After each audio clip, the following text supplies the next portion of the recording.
Alrighty, ladies and gentlemen, welcome back to episode, oh Uh, goodness, 8? Episode 8.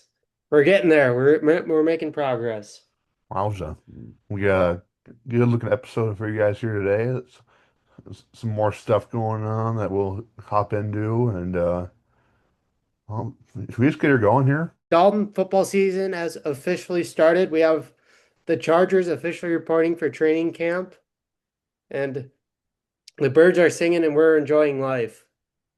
Yeah, I didn't realize until yesterday that the Hall of Fame game is actually going to be played this July, or this month here. Yeah, Ooh, this is a special time of year already. yeah, yeah. Like couple weeks, like we're already there. Like the Chargers are there. They're without their second round pick, as with most teams, as only two second round picks have signed this season from this draft, and that's pretty much all due to Jalen Hyatt, as he became the first second round pick to get fully guaranteed contracts, and the rest of the second round picks want that guaranteed contract, and they're just not getting it. That's interesting to say the least.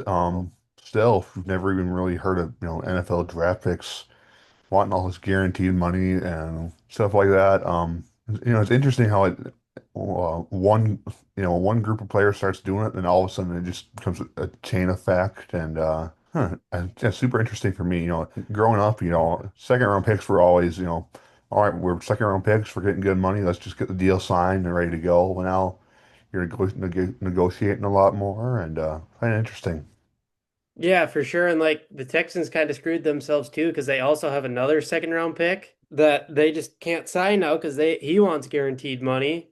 And someone very familiar to our Minnesota Gophers fan, the big offensive tackle Ezri, like he still hasn't signed with the Texans because he wants Jaden Higgins's guaranteed contract. And I'll be honest, I did not know that Ariante hadn't signed yet. So, It's so weird that no second round picks have been signed, and like you really haven't heard about it, and now it kind of matters. You want them in for training camp. well, as we kind of head into camp here, as far as I'm concerned, I mean, I know there are going to be a few QB battles throughout the league.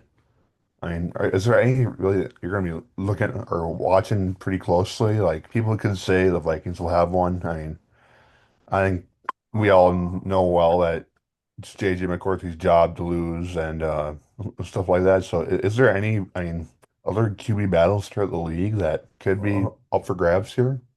I think the Browns one's going to be interesting just because it's like a four-way QB battle. Mhm. Obviously, the most publicized draft pick, Shedeur Sanders, is one of them. They have two rookies there. Joe Flacco, Kenny Pickett. Like, that's just going to be an interesting one because you don't know. There's just so many options for the quarterback to be. The Colts are having one. Like, if Anthony Richardson ever stays healthy, he could potentially be in there. Otherwise, we got Danny Dimes there.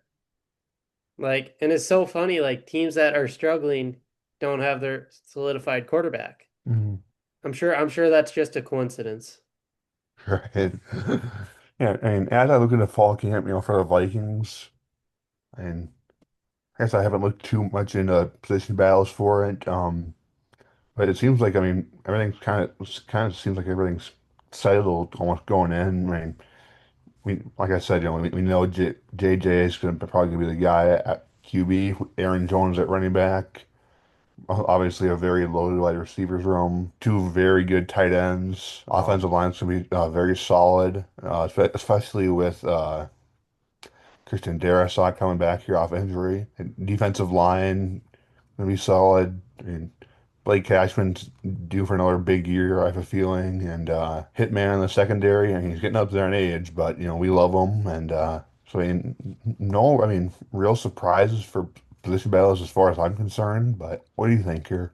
I don't know. I think they're like hopefully it's been a pretty quiet off season for the Vikings, which isn't always the worst thing either. They did good and shored up that interior offensive line.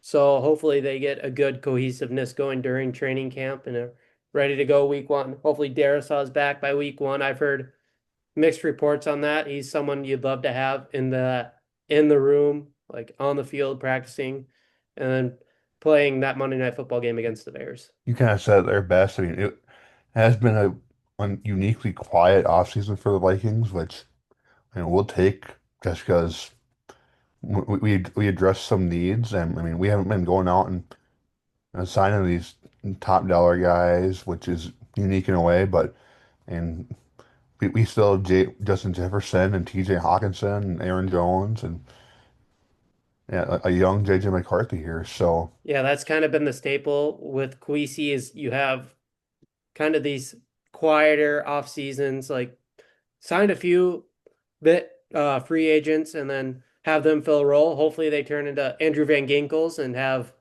really good years for you, and then you can re-sign them. But like he doesn't go for the super big fish in free agency, which probably isn't the worst thing either. mhm. And I tend to notice, when teams that do go after, the superstars in free agency, well, they might sign them, but they're they're gonna be lacking some other piece that's gonna be crucial that uh wasn't maybe as glaring as it was now that they have that big fish in there. So pretty interesting. Yeah, for sure. It's we're inching ever so closer to football season, and I'm excited for it. It's life's a lot better when you got football on. Yeah, I would definitely agree here. I opened up an email today about uh officiating some football. It was the first email I directed towards football, and I was pumped up about it today. So it's getting to be one of the best times of the year, and leaves are starting to change a little, or they're going to be starting to change here in a few weeks, and we won't be in this 100-degree weather like we've been getting here, which is not fun at all. But it's headed towards the best time of the year.